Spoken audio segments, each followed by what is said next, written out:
Hello दोस्तों, आज हम बात करने वाले एक नए और एक्साइटिंग डोंगा सेक्रेड रून्स के बारे में। हम जानेंगे इसकी ऑफिशियल रिलीज डेट, सीजन 1 में कितने एपिसोड है और सबसे जरूरी बात, इसका परफेक्ट वर्ड और सराउंडिंग गेम के साथ क्या कनेक्शन है। काफी लोग सोचते हैं तीनों अलग अलग कहानियां हैं, लेकिन असल में ये तीनों एक ही यूनिवर्स और एक ही टाइमलाइन में एग्जिस्ट करते हैं। अगर आपने अभी तक वीडियो को लाइक नहीं किया तो कर दो यार, और चैनल को सब्सक्राइब करना मत भूलना। तो चलिए शुरू करते हैं। इस लार्ज यूनिवर्स को समझने से पहले हमें इसके क्रिएटर को जानना होगा। इनके राइटर है Chen Dong. Chinese web novel industry में इन्हें गोल्ड लेवल राइटर माना जाता है। इनकी लिखने की स्टाइल, वर्ल्ड बिल्डिंग और कैरेक्टर डेवलपमेंट इतनी बेहतरीन है कि इनके मिलियंस ऑफ फैंस हैं। चैन डोंग ने 3 ऐसी कहानियां लिखी है जो अलग अलग होते हुए भी एक दूसरे से जुड़ी हुई है। इसी ट्रिलॉजी को द ग्रेट ट्रिलॉजी या चैंग डोंग ट्रिलॉजी कहा जाता है। ये 3 कहानियां हैं: the perfect world, surrounding the haven, sacred रून्स। अब आपके मन में एक सबसे बड़ा सवाल होगा, इनकी टाइमलाइन क्या है, कौन सी स्टोरी कब आती है। इसको बिल्कुल आसान भाषा में समझते हैं। परफेक्ट वर्ल्ड इस ट्रिलॉजी का प्रीक्वल है। ये कहानी सबसे पहले आती है। ये उस यूनिवर्स की नींव यानी फाउंडेशन रखती है जहाँ से सब कुछ शुरू हुआ।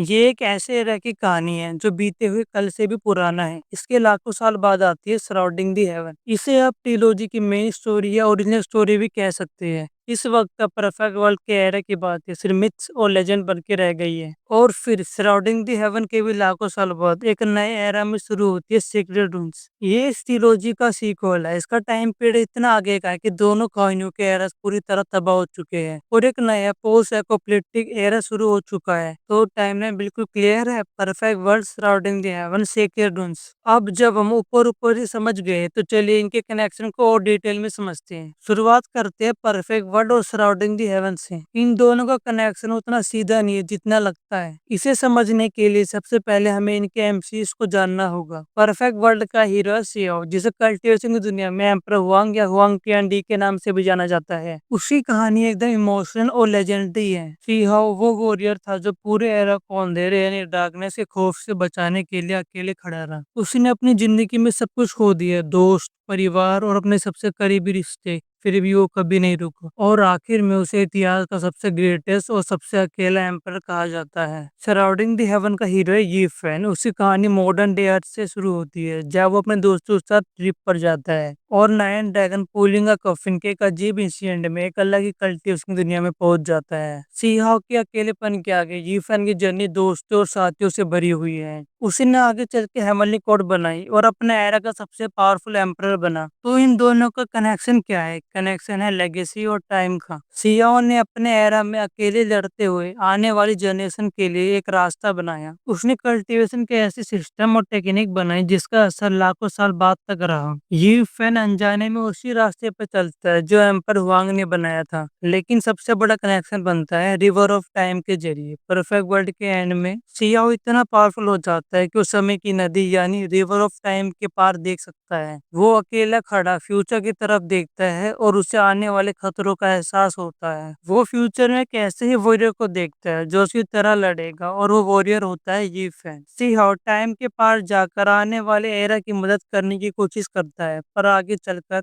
जब ये फैन अपनी पीक पावर पर पहुंचता है, वो भी समय में पीछे जाकर उस अकेले एम्पर को सलाम करता है जिसने सबके लिए रास्ता बनाया था। तो इनका कनेक्शन डायरेक्ट नहीं बल्कि एक स्पिरिचुअल लेगेसी का है। एक एम्पायर ने नींव रखी, दूसरे ने उस पर एक बढ़िया बिल्डिंग खड़ी की। दोनों ने अपने अपने एरा में एक ही कॉस्मिक एनिमी से जंग लड़ी। अब आते हैं हमारे मेन टॉपिक पर, सेक्रेड रूम्स। अगर परफेक्ट वर्ल्ड फाउंडेशन थी और सराउंडिंग दी हेवन उस पर बनी बिल्डिंग, तो सेक्रेड रूम्स उस बिल्डिंग की चोटी यानी पीक है जहाँ सब कुछ आकर मिल जाता है। सबसे पहले सेक्रेड रूम्स का एरा समझते हैं। ये कहानी सराउंडिंग दी हेवन के भी लाखों साल बाद शुरू होती है। पूरा यूनिवर्स एक महायुद्ध यानी ग्रेट वॉर के बाद तबाह हो चुका है। हेवन टूट चुका है, जमीन बंजर हो चुकी है, कल्टीवेशन का तरीका बदल चुका है। इस नए टूटे हुए एरा में एक नया हीरो का जन्म होता है। इसका प्रोटैगनिस्ट है चूफेंग। चूफेंग सियाओ और यीफेंग से काफी अलग है। वो मॉडर्न सोच वाला है, मजाकिया है, और उसकी जर्नी एक ऐसी दुनिया से शुरू होती है जो साइंस और कल्टीवेशन का अजीब सा मिक्स है।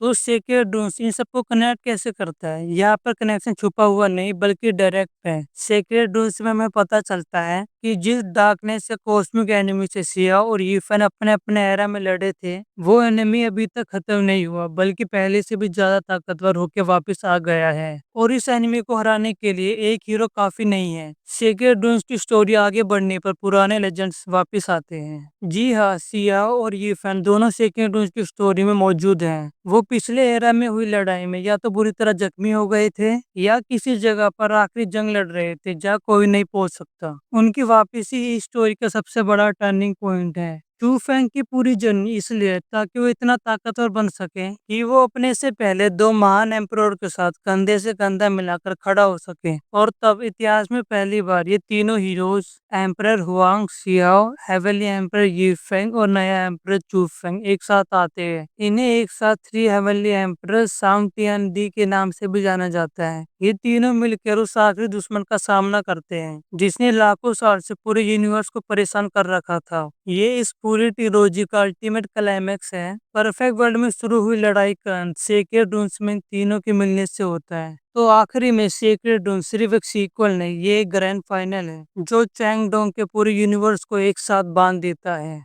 अब सेक्रेड ड्रोन्स की रिलीज डेट है कि 2026 में आएगा और इसके पहले सीजन में टोटल 51 एपिसोड होंगे। इसकी एनिमेशन भी टॉप नॉच होने वाली है क्योंकि जो स्टूडियो रेनेगेड इमोर्टल की एनिमेशन करता है वो ही इसकी भी करेगा, टेंसेंट एनिमेशन। जिसने भी अभी तक लाइक नहीं करा वो कर दो यार, और चैनल को सब्सक्राइब करना मत भूलना। मैंने एक टॉप 5 अपकमिंग डोंगा पर भी वीडियो बनाई है, वो भी देख लेना।